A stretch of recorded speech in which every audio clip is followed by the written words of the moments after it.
a co-host lets you fall asleep before the show and then encourages you to be asleep when the show should be going live. A co-host should be telling you that the show should be happening, waking you up. You can always get what you want. Yeah, I said it.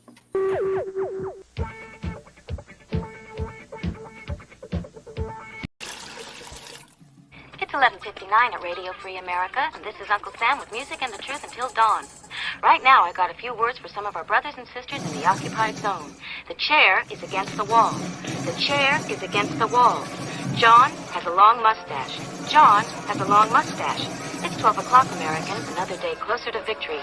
And for all of you out there on or behind the lines, this is your song.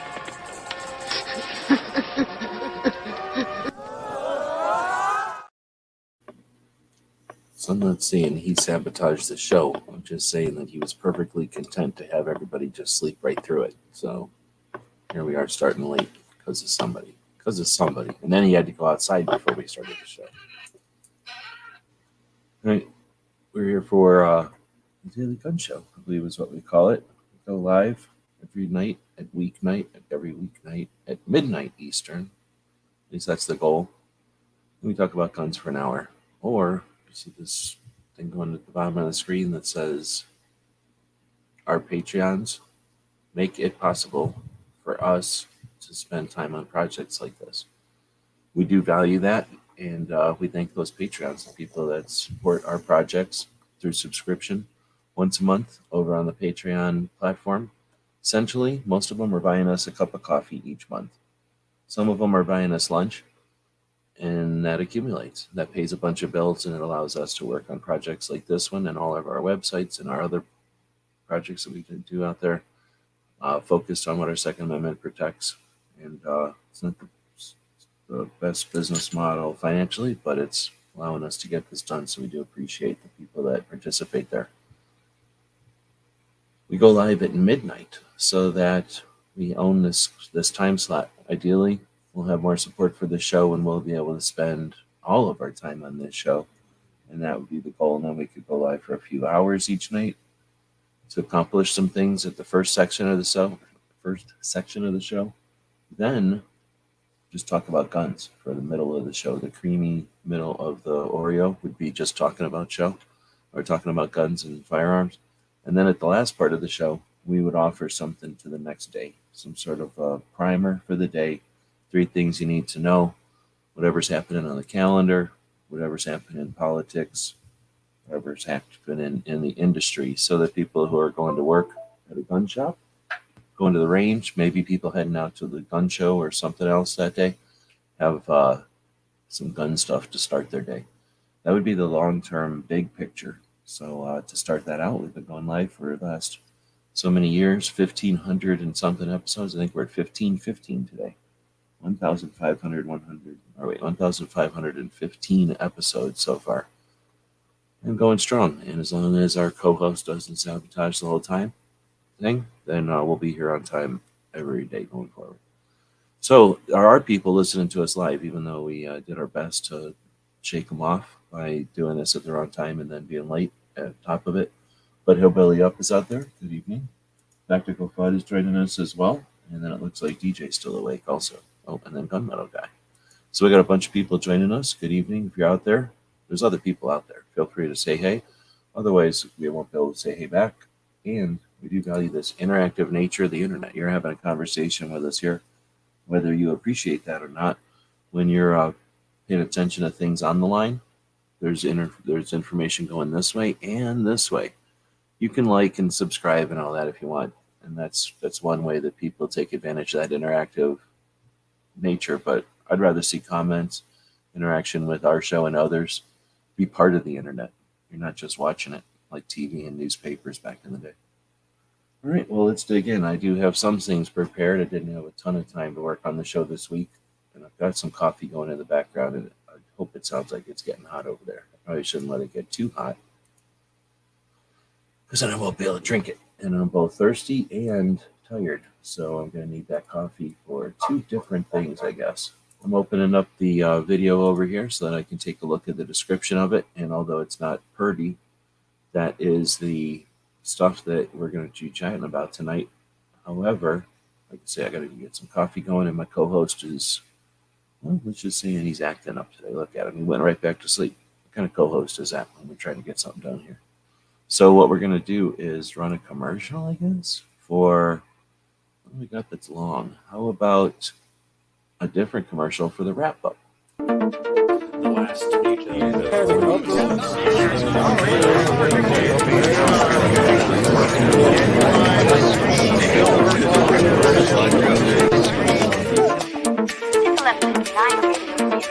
This is Uncle Sam with music and the truth until dawn. Right now, I got a few words for some of our brothers and sisters in the occupied zone. The chair against the wall. The chair against the wall.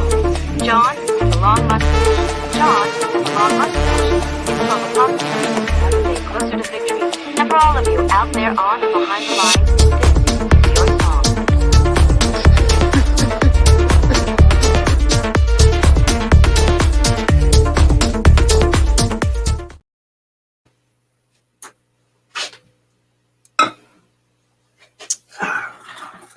Maybe a little bit too hot to just guzzle it, but definitely hitting the spot.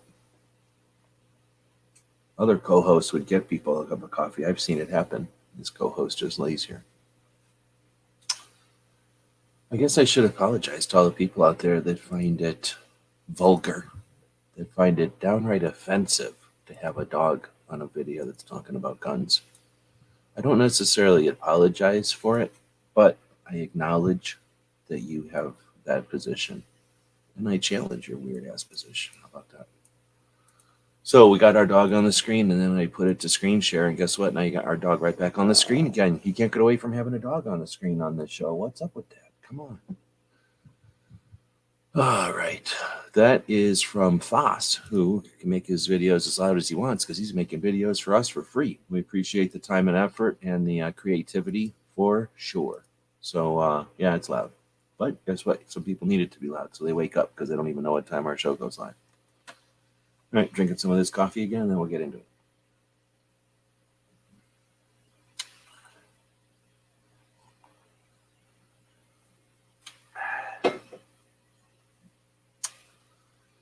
All right, we're going to look at the description of this video because I haven't put it anyplace else yet. I guess I could do that right now, though. So we're going to take this part of it, copy it. Oh, you know what? That's not going to work very good because you see what it's doing? YouTube is truncating links. In other words, it's taking a character set length or something. My words are all getting crossed up. They are displaying the URL with a finite number of characters. And if the URL is smaller than that number, then it shows you the whole URL. But most of the URLs in this link are YouTube URLs, which have very long codes to them. And they're longer than the default number that YouTube's going to give you. So what happens is they get cut off effectively, visually.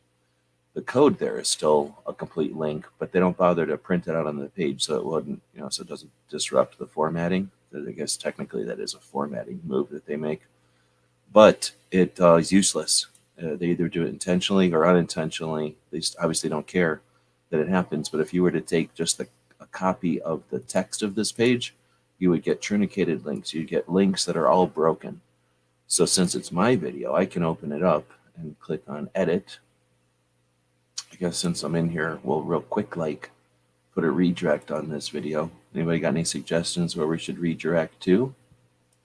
Oh, I'm redirecting to my own thing because I already did it. So that's where you do the redirects under customization. But let's get back in here and do what I was going to do. I'm going to grab the description by just doing a Control A and then a Control C, which selects the whole thing and then copies the whole thing.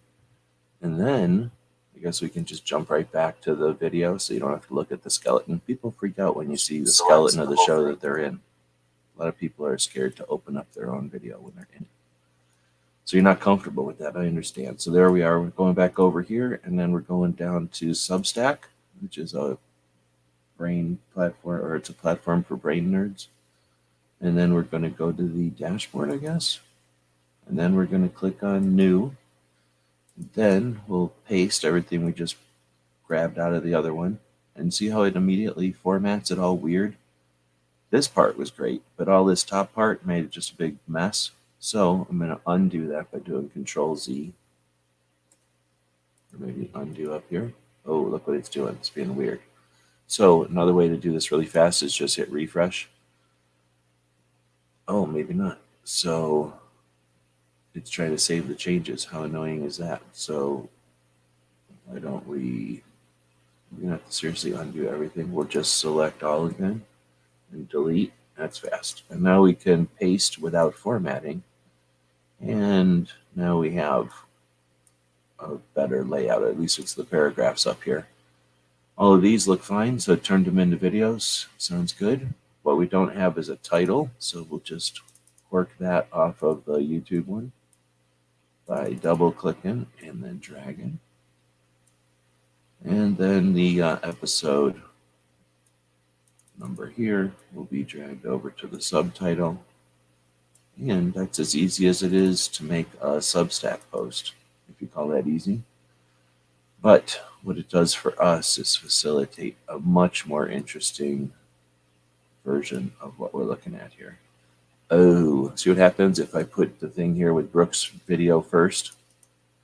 Then it puts her as the thumbnail for this show. So if I go back to my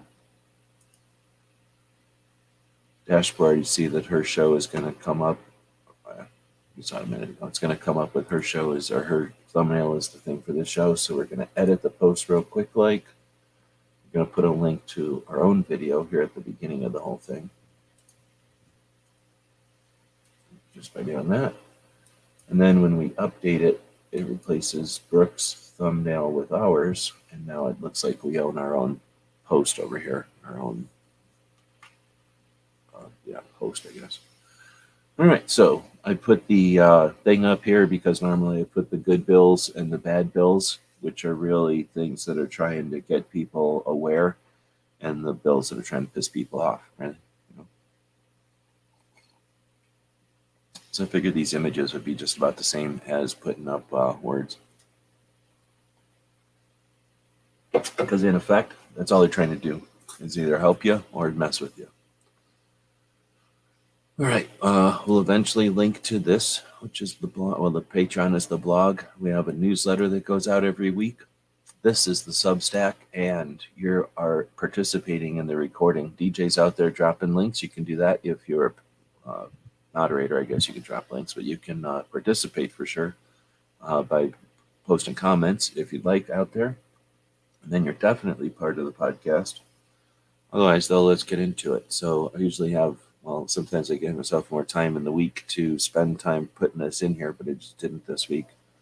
So we got a bill in Ohio to expand something. They say expand gun rights just means retain rights or remove infringements. So I don't know what that is. I just saw that as a headline, but I've since closed all the tabs that had the articles on them.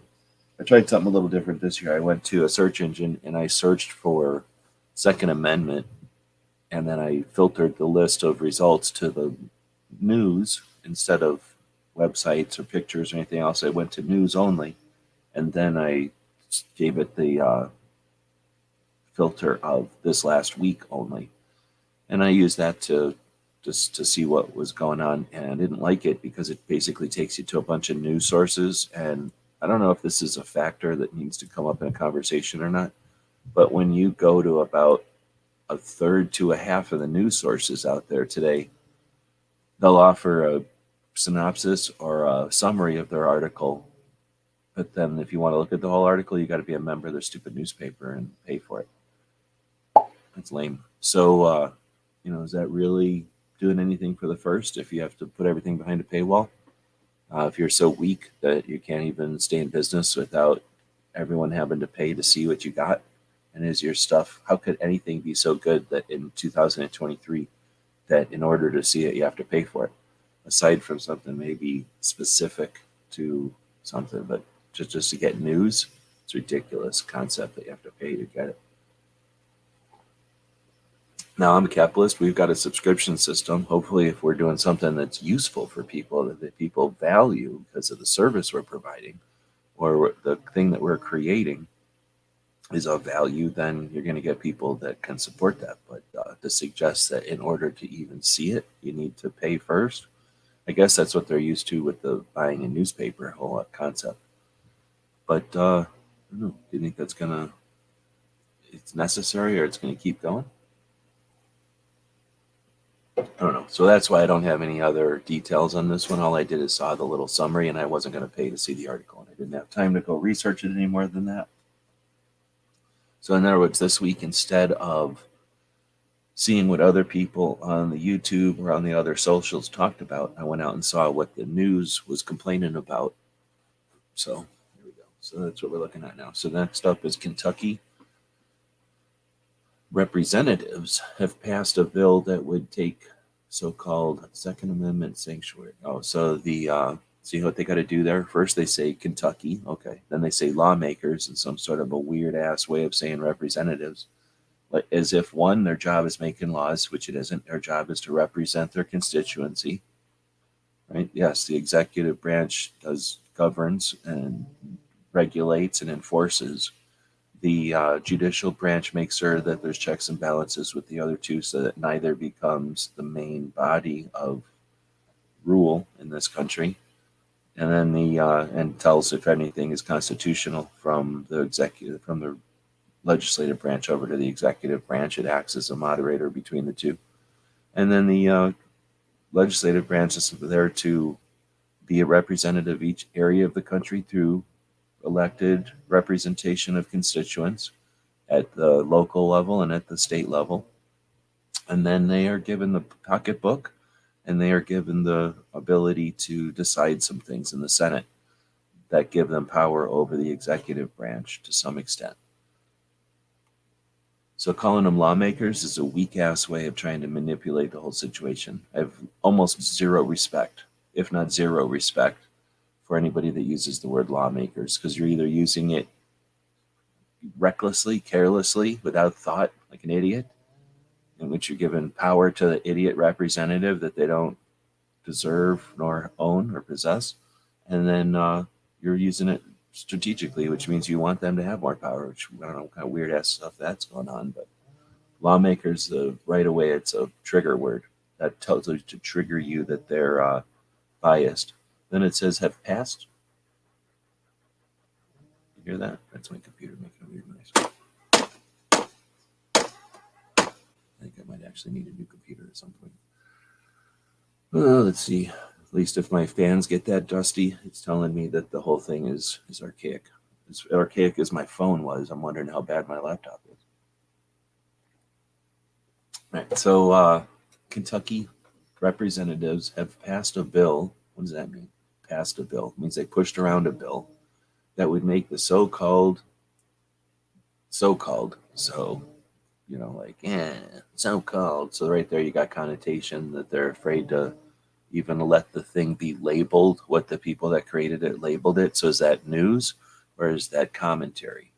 The so-called Second Amendment sanctuary, prohibiting local law enforcement from enforcing federal firearms bans, as if federal firearms bans are okay and that's something that needs to happen, and that somehow prohibiting law enforcement from enforcing federal firearms tells you that they're not saying prohibits federal laws from applying to state. Nope, they got to say it prohibits law enforcement who would love to work for the feds, but curses. The NRA lobby is forcing the police to not work with the federal police. There's such a horrible writing. That's why I don't like going to the regular news.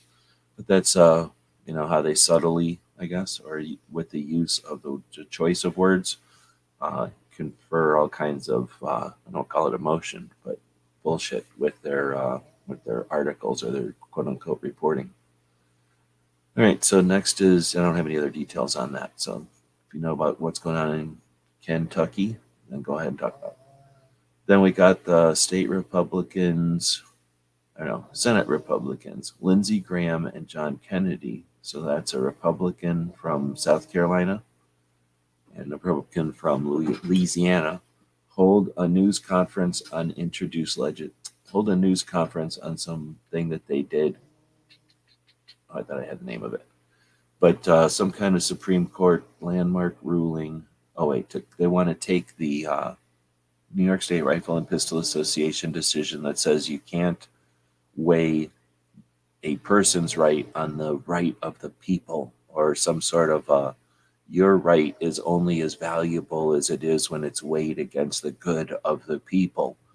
That's not the way the country was built, and that's a Supreme Court decision that enforces the opinion of the Constitution, or the whatever you want to say, the constraints of the Constitution on the executive branch, which enforces and regulates the decisions of the legislative branch, right? So since the judicial branch is the one that made that decision, the legislative branch, at least these two individuals in the Senate of the legislative branch of the government, have said, why don't we make a law that says that any new law that's written has to go with history and tradition, and not with this whole, if somebody feels bad about something, then your rights are subject to their feelings, or the perceived objections of a few prohibits the rights of all. To codify that into law, as opposed to just have that constitutional constriction. I don't know. I don't know enough about this to know if that's just a waste of time. Seems like it's a waste of time. We bitch when the antis are wasting everybody's time with laws that they know are unconstitutional, not to challenge the constitutionality, but instead to waste time and to cause confusion and tension. In this case, just doing something to do it. I don't know if it's necessary or not. Let me know if you think, or if you know somebody that talks about this stuff, let me know and we can point at it, potentially watch it. All right, so then there's a fourth thing in here, and that is some judge in Missouri ruled that a law violated the Supremacy Clause of the Constitution, that the statute as a whole was unconstitutional. So there was some law in Missouri that got shot down, right?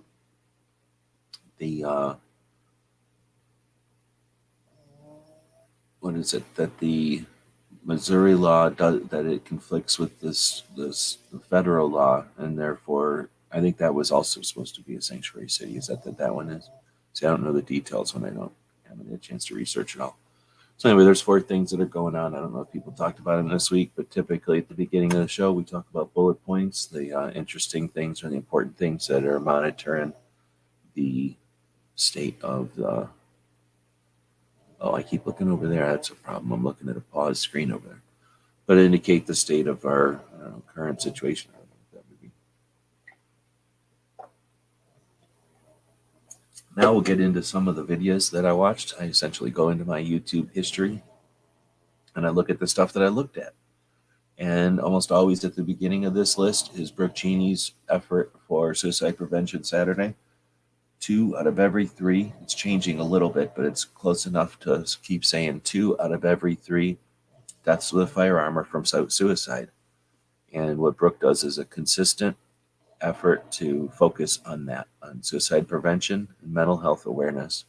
So if you think of the fight out there, most of it is a bunch of people exploiting or foolishly wasting their resources on a debate that has been eternal. And the debate is on misinformation and misunderstanding. The DC Project is a group that personifies the idea of creating less confusion and therefore getting rid of the argument, which a lot of people are profiting on.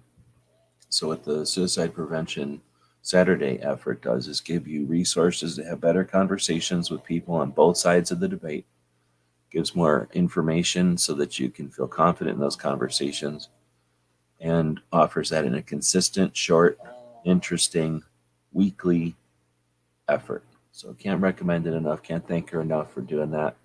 Of course, she does other things in her life as well, so she talks about those. She has other videos throughout the week on her channel, A Great Start Shooting School. So I recommend you check that out, and promoting the concept of awareness of the prevention of suicide and the awareness of mental health are not crucial, but certainly untapped, massive resources for our side and for the other side, because in reality, an effort to reduce and create awareness of suicide reduces suicide, creates less violence, death, whatever they want to call it, death, violence, and then removes numbers that the antis use against us, and more importantly, saves the lives. We know that a lot of those lives are veterans and people that are frustrated with the situation and making an ultimate decision, period, right? So allowing people to have some information, having better conversations, giving people some other awareness so that that decision isn't the only one that they have to make at that time. Ultimately, one of the largest efforts each week. All right, so along that vein, you have Carrie Ann and Renee, who are the two of the representatives in the DC project, coincidentally also, but two ladies in the East. One of them's in one of them's the representative for Massachusetts, one of them's the representative for Rhode Island. Together, they use some space at a local television studio and produce a show called Sisters in Arms, a firearms journey. And it's these two ladies that are doing their thing and have a high production value interview show that focuses on Second Amendment and gun owners in, I don't want to say the East Coast, but certainly in 2023. It's much more sophisticated or interesting than a lot of the Yahoo stuff that we had back in the day, or the very narrow focused content that typically gets created out there. So good stuff, definitely worth checking out. In this episode, they talk with Mike Sedini from Walk the Talk America. That's a whole nother thing, but again, Walk the Talk America is an effort focused on the intersection of mental health and guns, gun culture, gun community, gun industry, and then the medical field, and specifically mental health professionals who oftentimes unintentionally and without their awareness have created a situation, or at least foster a situation that creates confusion and apprehension about sharing firearms information or even reaching out for any kind of help to mental health because of either the actual concerns or the perceived concerns that possession of firearms can have with mental health. So on that front, the Walk the Talk America is doing great efforts on the firearms industry side and the community side. They're doing great efforts on awareness and giving people ability to have better conversations and deeper conversations with our side and the others. But additionally, watching Mike have this conversation with the ladies this week or last week, years after they started the whole thing, and I can't say that I've watched every interview Mike's ever done, but I certainly watch a bunch of them. Watching Mike's evolution of being able to describe the project and his comfort and his their accomplishments. It's just neat to see the evolution of all that. So not only do they run a good show, but it's an interesting show to boot. So definitely worth checking that one out this week. If you can't get enough of Riding Shotgun with Charlie and Clover Tack, then this is your week, because they were both flip-flopping on each other's show. So first, Clover had Charlie on, and then at some point Charlie has Clover on. So again, you can watch them back to back in whichever order you want, but either way, you're eating a double dose of Charlie and Clover this week. Clover also interviewed Brooke Cheney from aforementioned Great Start Shooting School and the Suicide Prevention Saturday Project. So you can check that out and get some behind the scenes with Brooke. Then you've got Worthwhile Fun out of Missouri, another of the DC Project representatives who went and testified to the Missouri House, I forget, to their Congress, and in a committee. And so in other words, when a bill comes around, it's either ignored or fast-tracked. Most cases, the bill is going to go to one of the committees, the Congress or the Senate. Both are broken down into committees that focus on individual things that they're in charge of, defense or health or taxes or whatever it might be. In this case, the firearms realm. So a bunch of idiot politicians who have an agenda to infringe or to remove rights or foolishly, value what they perceive as safety over security or over freedom, I guess. They get together and they have these committee meetings, and then they take the results of those committee meetings and offer their recommendation to the rest of the body, either the House or Senate, and then things move on. So in that process, the people who testify have always been critical. And now that they've been televised or broadcast or simulcast and then recorded and then posted online so people can get familiar with people like Amy Swearer or Diana Mueller, Brooke, Cheney, and Susan. You've got more people who are aware that it's a facet of the work that gets done. There's the soapbox, there's the ballot box, blah, blah, blah. I consider this part of the soapbox. You're using your voice to communicate with your representative officials at the time and in the place where they're making decisions, the appropriate time and place for when they're making decisions, and to the individuals on the committee that are making the decision. So there's some influence when you just talk to some representative and say your opinion of a matter, but when the few individuals are on that subcommittee or whatever, that's when you have the most access to them for influence and for understanding. So those testimonials are, they only have a few people who do the testimonials, so I don't know how they actually get to be those people, but I suspect it's from having been in the realm. So being testimony before, showing up and being active and being a resource for your representatives are all part of that end result. And certain people are not even going to consider that. Certain people are going to understand it and not do it. And certain people are going to do it and not get enough attention, fame, or success, and they're going to quit doing it. And others are going to understand the frustration of all that other stuff, and they're going to continue to do it and then get to this level. And Susan's one of them. So she's been posting her interactions in that testimony on the internet since. And this is a sub conversation from within that testimony that she posted separately and titled it "Being Questioned by Opposition During Testimony on Allowing Concealed Carry in Public Transportation," or something like that. And bravo. Not only is she taking the time to go and do all that I just described, which, very few people in the country are willing or able or interested to do. And then all the people that are willing, interested, and able, she's the one that did it. A lot of people do this stuff and then fly off to do something else because their gig is going and doing this stuff, but they leave a wake. They just continue to do stuff, and then it's up to somebody else to clean it up. They're like that hotshot surgeon that comes in and does all the hard stuff and then leaves and lets somebody else close it up. So Susan's unlike that. She is there doing it, and instead of just going home and wiping her hands of the whole thing or feeling like a job well done, she's additionally taken that testimony, the recording of that testimony, and offering it in multiple ways online, which makes it usable for the mechanism of the internet. The internet is nothing more than a series of tubes. In other words, it's mechanisms, it's pathways, and it's archives of data, and it's links and index and networks of data. So she's creating data points out there that are factual, that have information about things that are taking place right now.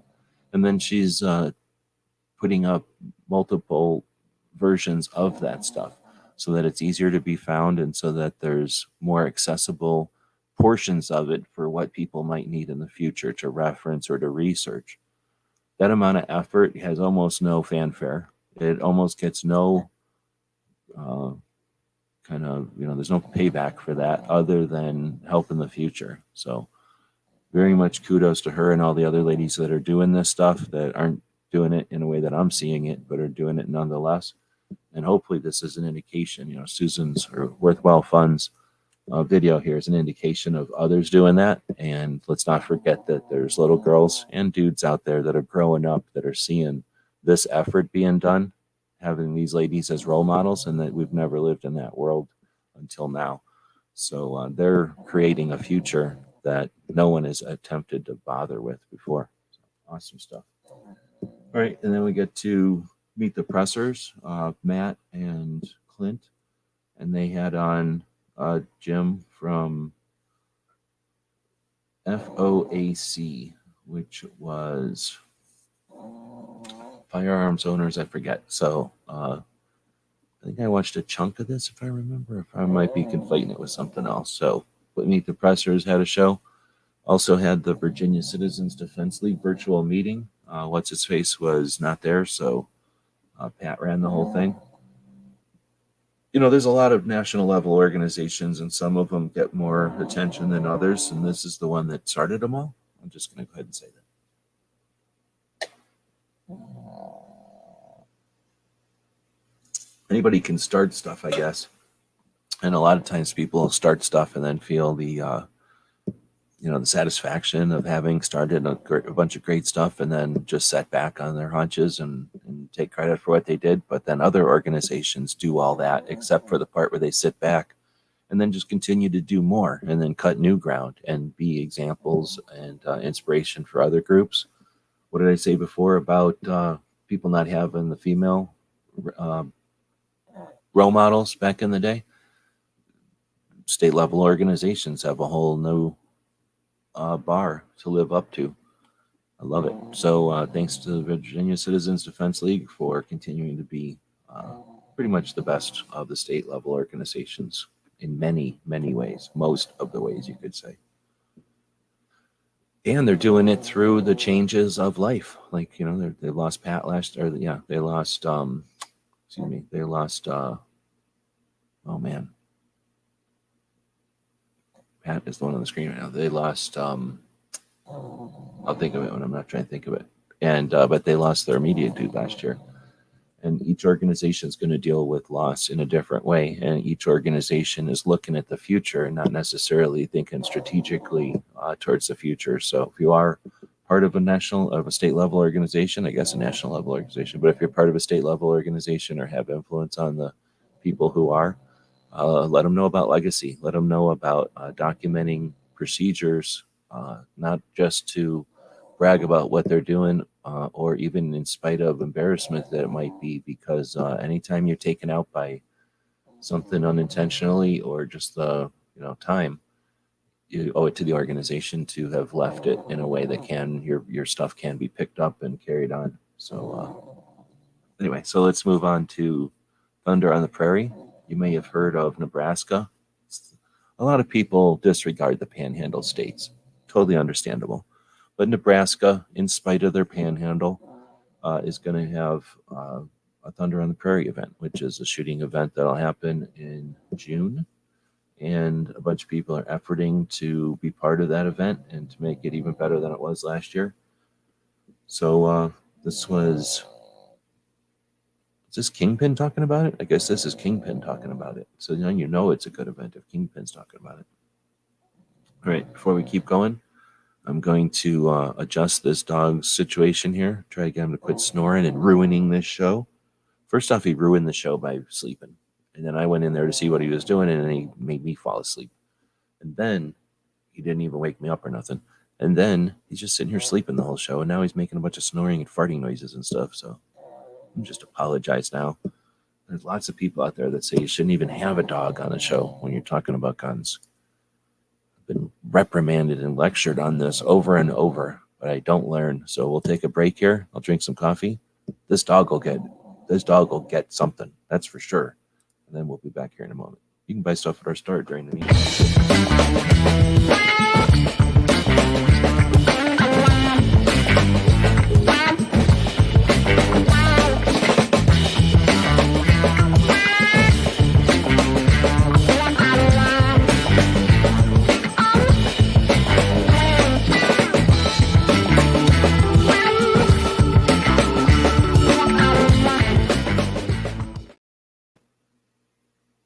much yelled at him the whole time for 26 seconds. Belligerent little dog just kind of looked at me and started snoring again. So I don't think he even cares about the way he's behaving right now. So can't apologize enough for the behavior of the co-host. It's just what it was like when I had a Canadian co-host in the show. Thought I was going to be better off with baby puppy.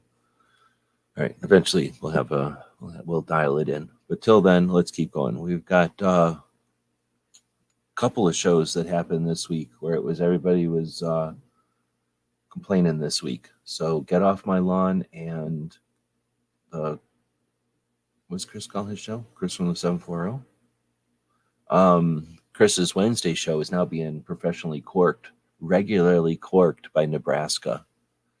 People with panhandles, they just do whatever they want, I guess. So the Sandhills show decided to cork Ohio every single week for like a month. I forget how long he said he's doing this. He's just aggressively changing time slots, just to the way Nebraskans are. So yeah, you have to make a decision if you're going to listen to Get Off My Lawn or the Chris Show, or if you're going to listen to both of them and have to listen to both of them at the same time. This week, they might as well have been the same show because they were both just ragging about gun owners. So here's the deal. I've been around for a little while, and back in the day, we used to rag about each other, but we did it in the right way. Now there's the internet, and everybody does it the wrong way. So I guess it's the tendency when you're doing something and you know what's up to have an opinion about other people's ability to know what's up. And we'd like to think that everything we do is right and everything everybody else does is wrong, which is wrong because the way I suggest you do it is right, and that's the wrong way to do it. But both of these shows were just cranking on different yanks. The Get Off the Lawn was complaining about people that say stuff online to them, mean things to them, and Chris's show, they were complaining about people that do stuff at the range that they don't like. So, here's the deal. If you're a gun owner, you're somewhere in the mix. You either grew up with guns and now you've been around guns your whole life and you're experiencing adults that are buying guns for the first time, or you're an adult buying a gun for the first time. I don't think you can be anything else. You either have had guns your whole life or you haven't. I guess you can then consider yourself like people that have a gun or two, and then people that, let's just say, have more than that. So if you have more than that, you're either a collector or you're doing hunting and competition shooting and investing. You're doing a couple of different things in the realm, or you're just into something really big and you're allowed to do that too. But there's definitely people out there that have a lot of skin in the game, that have been around guns a lot, and you can't really acquire a lot of guns typically without being around a lot of gun people. And that means you're putting up with a lot of gun people. Some people they only get one or two guns, and they don't really hang around with gun people. They only go to the gun shop to buy ammo. You know what I mean? Like some people only go to the gun shop to buy things. Some people don't even go to gun shows. Some people, you know what I mean? Like they're not into it. They just are around, and they usually get horked off because they're not used to what's going on. So they don't get the inside jokes, and they think things are, maybe rightfully so, but they get offended by things. So anyway, I'm not saying anybody here, but this is just the evolution of a gun owner. You're going to be either your whole life you've been seeing these cycles, these tendencies, or you're maybe paying attention to them or not, or you're new. You're an adult who bought a gun recently, and you just don't know that there's things that are going to happen, that you're going to be sitting there minding your business and stuff's going to happen around you. Nothing you can do about it. If you go out on a boat, you don't get to tell the lake what's going on. You can sit on top of the lake all you want. Hopefully you don't fall over or something. You can hang out on top of the lake and be a boat on top of the lake all you want, but that doesn't have nothing to do with what's going on in that water. And if there's currents and cycles and stuff, you may or may not interact with those cycles, but they're going to happen whether or not you're a boat up there or not. And that's what's happening in any community, and our community is no different. So gun owners are going to get offended, and then they're going to calm down, and then I don't know what's next because I'm pretty old, but something will be next. But my advice is watch these shows, understand everybody's on their journey, and then move on. But tough to get through some of these things. I personally would rather have everybody just ignore each other and get on with it. It seems like we'd be a lot more efficient, and we'd get rid of the NFA that way. But guess what? Humans like to go through evolution and experience things for themselves. And you can tell somebody a stove is hot all day long. They're going to have to go touch it. Some people are going to have to go touch it. Every once in a while, somebody can stand next to somebody and they'll take their word for it that it was hot. Most people want to go touch that stove. So go ahead and let them. So we went in, I was in Sandhill's show. I don't think I got a link to Chris's show. If I did, I don't get enough links to Sandhills, and I only get one of those once in a while, so I went to the Sandhill show. Oh, look at somebody decided to turn around. That means he shut up for a minute, so at least you don't have to listen to him snore. For people that aren't watching the show, I spoke too soon. We have a little puppy cam here, and that's how we monitor to see how bad the puppy's being during the show. And in this case, he turned around. Now he's looking the other way. So give him a little pat on the head, and he snorted, and we'll move on. Anyway, so hopefully they got this out of their system, and we won't have to watch any of these other shows like this ever again, or at least for a long time. Then somebody bitches about shit all the time, Yankee. And he has a show, I don't know, sometimes on the regular. Me and Matt and Yankee started hanging out before YouTube allowed live stuff. And then when YouTube started live stuff, we started chatting more and more. But now it's been a million years that we've known each other. And so every other Thursday, Yankee puts this show on and we get together, which is pretty good because otherwise we usually all three wouldn't never get together. But it was a show. I link to it when I can, when I remember to. Yankee's been doing pretty good at remembering to do them too. So if you're interested in listening to old people that have been around longer than everybody else tell you how it's actually supposed to be, then you go listen to that show. Let's see. Then we got the overnight, which is a special treat that we get every other week. You don't get it this week. You're not going to be offered an overnight this week. Last week, though, it was the NFA and the GCA. Pretty good conversation for the folks that are like y'all right now, awake in the middle of the night doing stuff. Either you're working right now, getting paid hopefully well for what you're doing, what you're contributing, or you're just awake for whatever reason, hopefully for good reasons. Like you can't wait for tomorrow. It's going to be so awesome and you just can't even get to sleep. So this is giving you something to pass the time. Or you're going to be giving somebody something so awesome tomorrow that you can't even wait to find out how it turns out. And again, we're helping you pass some of the time there. Or like I say, you're getting work done, you're getting paid, and you deserve to have live stuff as well. So Voss, on that note, offers a live conversation on Wednesdays. I would say long format, but he doesn't go long enough. He only goes for like an hour, sometimes two. But every once in a while, we sneak in a 3-hour show or 4-hour show over there. Pro tip, he lets people in. So you can go in and be part of that show. And then we often chat for a long time off air. After, when that show goes off the air, the room doesn't disappear. So off air shows are a thing.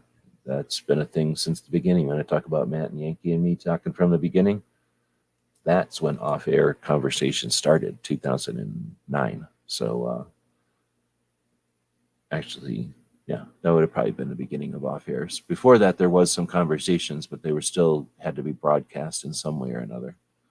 All right, well, let's get on to the mouse party. So every other week you get an overnight, but every week when he feels like it, you get a mouse party. So that's on Wednesdays, and it's another opportunity to actually have some live conversation, entertainment events in the middle of the night for folks that are, again, doing stuff, getting stuff done. Then we've got the radio shows. I've listened to a couple of 3 or 4 different radio shows each week, and I guess I only linked to the one this week. Come and Talk It. Epic conversation. So Rhonda Ezel is the only lady I'm aware of that has taken her court case to the Supreme Court twice and won. So when Heller happened, Illinois said, well, maybe that doesn't apply to us. So a guy named Miller took Illinois to the Supreme Court, and that made Illinois go, oh, okay, I guess we have to apply it to us. And then Chicago was like, but do we really have to apply it to us? And that's when Rhonda Ezel took them to the Supreme Court and won. And then Chicago was like, oh, okay, I guess it has to apply to us. And then they said, but really? And then she had to take them back to the Supreme Court a second time and won. It's not like Chicago's doing anything about it, but they keep getting their hand officially slapped. And that's through court cases that make it all the way to the Supreme Court. Rhonda Ezel is that lady, right? And Michael Cargill, the guy interviewing her, is the dude that is responsible for the Fifth Circuit Court decision on the bump stocks, which challenged the status quo on Trump's bump stocks are no good, and the ATF took them. Michael Cargill challenged that in Texas, and the Texas courts told him, nah, we don't believe you. And he said, how about we take this to your manager? And then when the Fifth Circuit Court judges all sat down, every single one of them unanimously, except for those first three, said, you know what, you got a point there, my friend. And now the result is people in the Fifth Circuit, I guess, can own bump stocks when the rest of the country cannot. An epic conversation to be somebody who may or potentially have a Supreme Court case on its way, talking to someone, interviewing someone who's had 2 successful Supreme Court cases. I'm a big fan of Rhonda for those reasons, what the fight that she's had and the fight that she's won, the 2 fights that she's won. But, and I don't want to say nothing like Dick Heller, it does amazing work as well. And Miller is passed. But we only have 3 existing or 3 modern court cases, and those 2 of those people are still kicking. Rhonda, who successfully took cases against Chicago to the Supreme Court and won twice. What is it, 2011, 2017? Instead of just doing that and sitting and talking about her accomplishments, she took the procedure that she followed and put it on a website called Chicago Guns Matter. So if you are interested in how she was able to take a case against Chicago about guns to the Supreme Court twice and win, she makes that she describes the process and offers consulting and coaching on how to do that. So again, inspiration, unlike anybody else out there. Well, we only have a couple of people, but they're each individually putting out effort to inform others. None of them are standing on their accomplishments as some sort of thing that only they could have done. So really cool, inspirational people we've got in our community, and I like to put a focus on that. Didn't talk about the Cape Gunworks, who does the 2A Tuesday segment of the Grace Curley Show every Tuesday at 2 p.m. Eastern. Grace Curley is a radio show, kind of like a political Rush Limbaugh type of thing, I think, in the Boston area. And she started having Toby from Cape Gunworks on a while back, like years ago, I think. And it was real popular. So he stayed on doing a 45-minute segment with her every Tuesday, a good chunk of her show focused on Second Amendment. And they called it Rapid Fire because a lot of people would call in with a lot of questions. I guess that gave the Cape Gunworks folks the taste of doing podcasting, and they started doing their show. So one of the shows I listen to is on Tuesday when Cape Gunworks does that 2A Tuesday segment of somebody else's radio show. And then on Wednesday, they record their own 2-hour show, which goes out on radio and on the podcast platforms. So that's the first one, Cape Gunworks and Rapid Fire Radio is worth listening to. They're the most interactive of all the radio shows. Then there's Come and Talk It. We just talked about Michael Cargill is another gun shop owner who does a radio show, just like Cape Gunworks, except out of Texas. And Central Texas Gunworks is the shop. Come and Talk It is the radio show. They are on simulcasting their show broadcast. So while it's live, while they're broadcasting, they're simulcasting on YouTube. And that's Sundays. I want to say 3 p.m. my time. So I don't know what time that is for you. At some point in the afternoon for most people, that's on. And then they're aware of the comments. They'll chat out there. They just don't necessarily bring the comments up into the topic on the show. Cape Gunworks definitely does. They're the most comfortable with reading comments and being part of the live conversation there. Then there's Eye on the Target Radio, which is Amanda Suffolk and her brother, Rob, and they do a 2-hour show every Sunday. Actually, it lays down at the same time as Come and Talk It. So if you either have to watch one or the other, or I watch both at the same time, a lot of times you can turn the volume down on one of them's commercial and listen to the other, and then vice versa, and listen to both shows pretty good. Or maybe a topic is less interesting than the other show, so you can kind of turn the volume up on one or the other. Read the comments as they're both going. So if you're going to be listening to one of them and sitting in front of a computer, if you're interested, flip the other one on as well. But they do a nationally syndicated show focused on firearms and the Second Amendment, the only nationally syndicated show co-hosted or hosted by a female. Amanda is also in the DC project, and she's running for NRA board. So if you're a life member or able to vote in the NRA elections, those ballots went out with the February edition of their American Rifleman magazine. Encourage you to vote for Rick Ector and Amanda Suffolk, who are valid Second Amendment advocates that are running for seats on the board.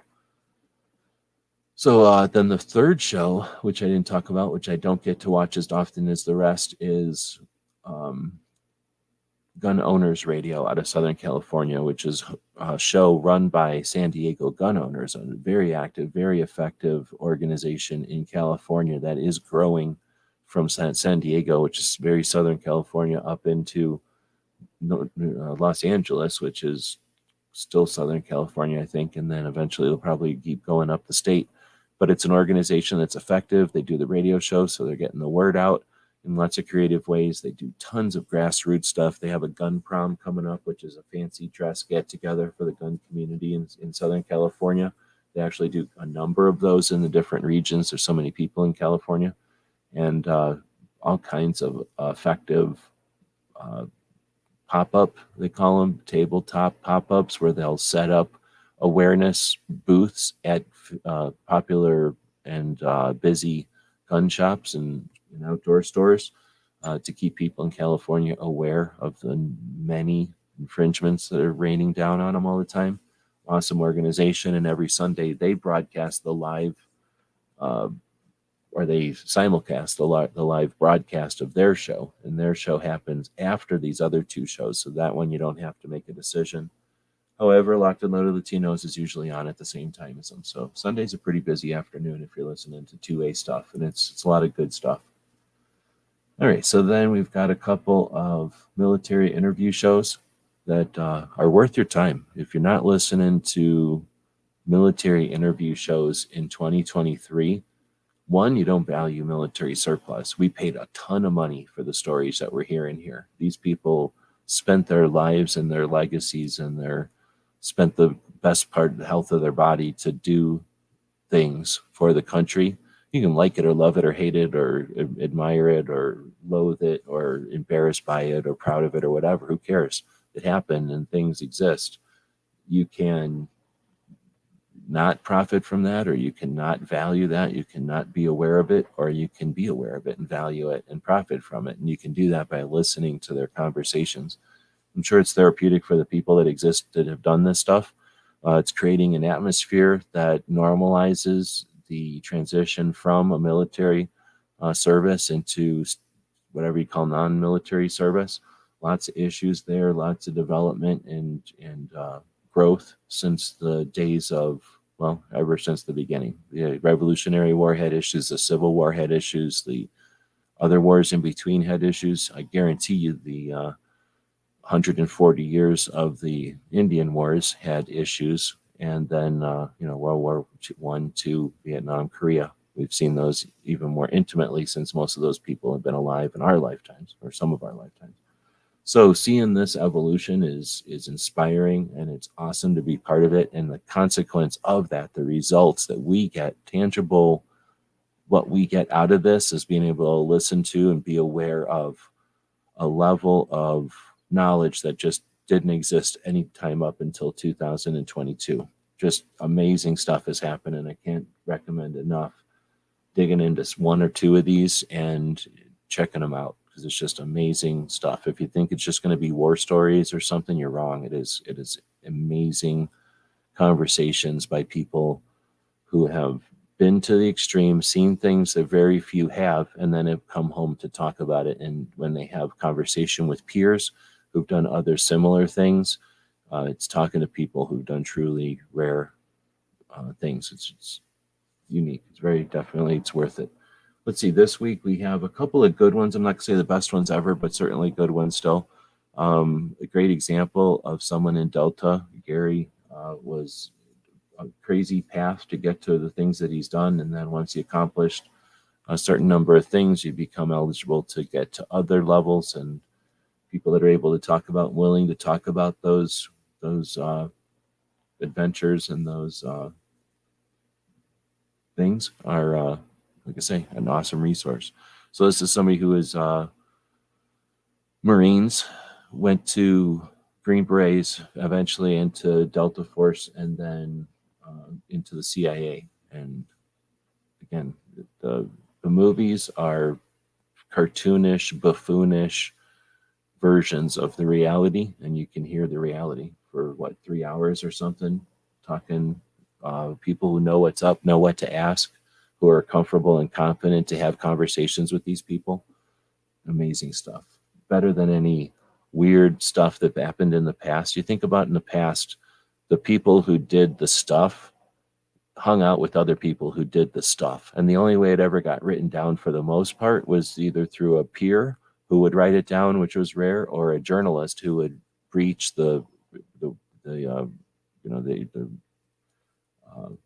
breach their realm, whatever it is, their like community, and find out somehow to get an interview with somebody and then somehow write it down. But it was an outsider with very little experience or awareness trying to come up with the things that they thought most interesting from these stories. Well, now you've got people who understand the situation and who are able to interview people and ask relevant, interesting questions. Really cool to see people who are super competent be interviewers for those who have done the most extreme things out there, or the most, I guess, extreme is the way to say it. Some of the rarest things, some of the biggest things that have been done. Pretty neat stuff. Then we get this guy who's a comedian. Again, interesting adventures, kind of situations that he's gotten through to get to where he's at. And a good one. Like I say, it's definitely interesting to see these different types of personalities who have achieved the things that they've done. Let's see. Then we also usually watch, or I often watch, Mic Drop, which is a Navy SEAL guy. So let's see. This is Team House, a Green Beret, and a Ranger who interview people. This one is Combat Story. This guy is a Apache helicopter pilot and then CIA, and then he interviews people one-on-one. This is a 2-on-1 interview system. Then there's the Navy SEAL, Dog Handler, who interviews people. He brings them out to Texas. So that's a whole different type of interview system or situation.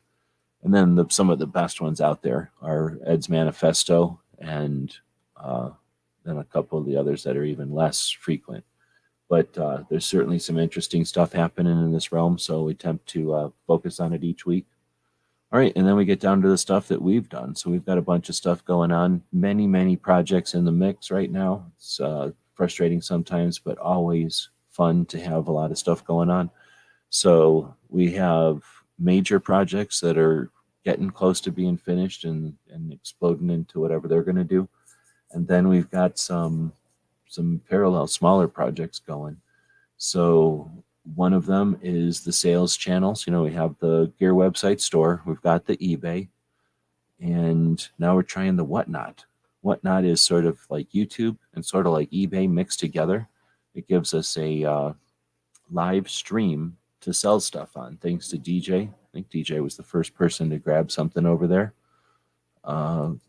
Thanks for that. And then a couple other people grab stuff over there. The goal is to be consistent over there. And I don't get that because we've got a whole bunch of projects happening, but as these projects get tackled and less stuff on the plate, then the goal is to get more experience over there on the Whatnot. Super interesting though. Very different way than eBay. And it seems like a lot more fun. So Never Enough Ammo is working on it too, kind of getting used to that platform. So we'll be putting some amount of time into that platform. Let's see. We also have, what did I put Patch Buyer's Guide? So I guess we had the, I don't know why I put Patch Buyer's Guide, but we also have the sewing machine from the big crowdfunding project last month, which I've got sitting here behind me. It's actually sitting about 4 feet behind me, still in the box. Now that it's here, I need to clean out the area that it's going to go into, and I'm kind of debating, you can only take it out of the box once. You can only set it up one time. And I'm trying to decide how much effort to put into that, because if I'm going to make that into a video, then that's going to take some preparation. I have to clean the area up, and I have to get a tripod and all this kind of stuff. I'm about half tempted to do so because I have not yet really experimented with the new cameras that were given to me at SHOT Show. A bunch of people offered some old cameras to us. Actually, not a bunch of people. Pink and some people on our own team. So I have some new cameras, and I've yet to experiment with those. So, that takes time. It's fun to do, but it's not my number one passion in life. It is something I need to accomplish. So I need to get competent with these cameras and compare them. But I also want to be practical. So I'm deciding whether or not to, or I've been deciding whether or not to make a big production value of the unboxing, and then just how much of the setup to archive. In other words, I can take the thing out of the box and set it up. I've already owned this machine before, so I know how to take it out and set it up. But because I know how to take it out and set it up, it very much facilitates, or seems like I should be able to make a video of the unboxing. I just don't know if that video is worth anything, if it's worth taking that time to do it.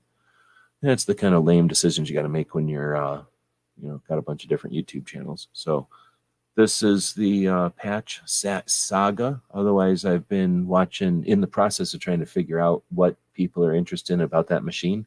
I've actually figured out a bunch of cool stuff that the machine can do. So I'm actually looking forward to getting that thing all set up. It's kind of driving me nuts at this point that, I don't have a bunch of interns to do this stuff for me. So I can just pursue every possibility. Right now, I have to decide which possibility I can do in what order. So that's the end of the show. That's what we're working on. Some projects here.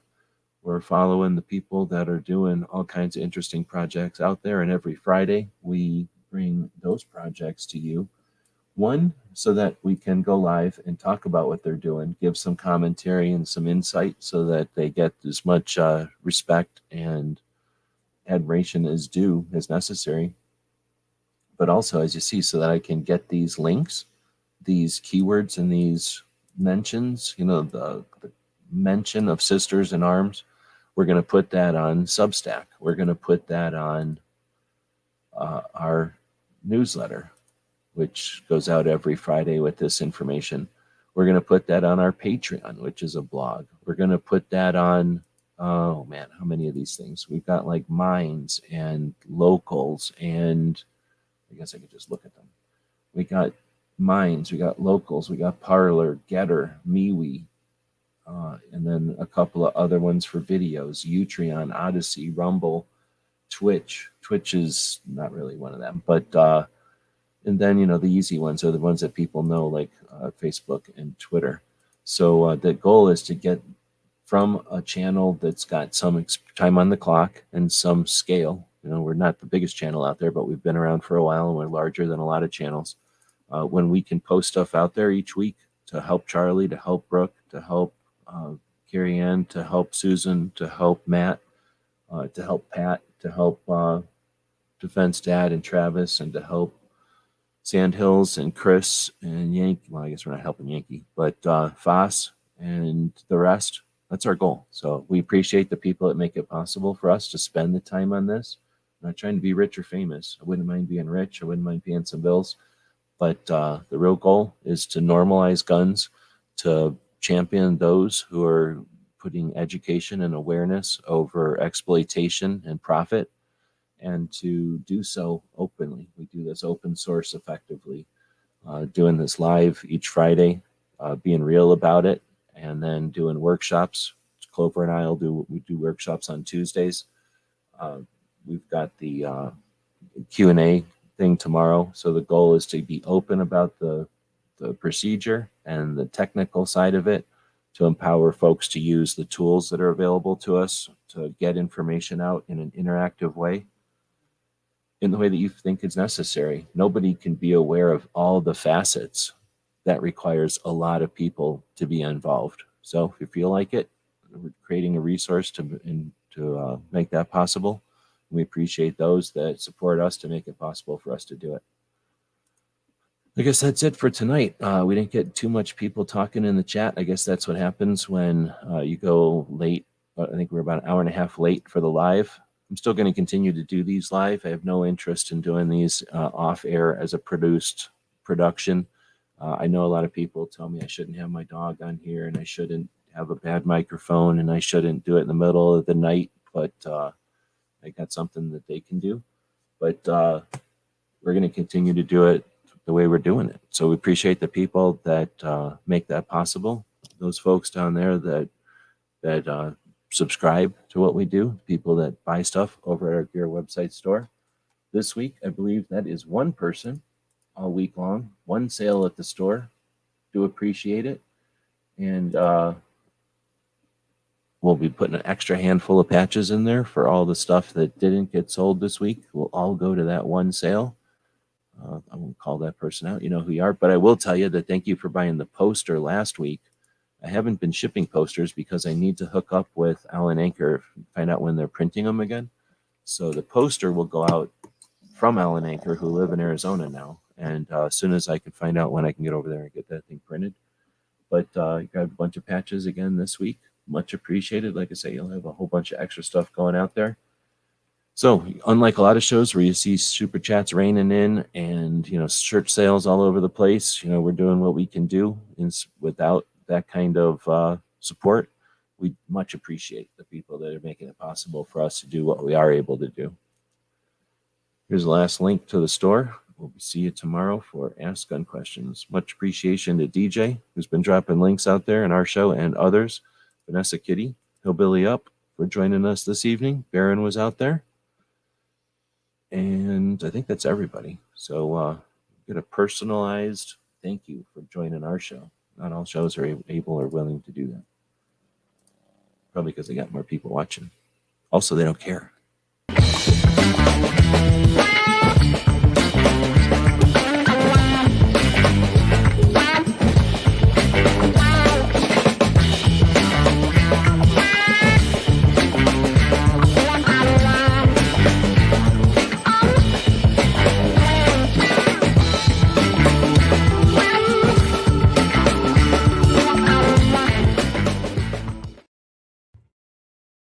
Thank you for supporting our projects. If you'd like to buy us a cup of coffee, check out our Patreon channel.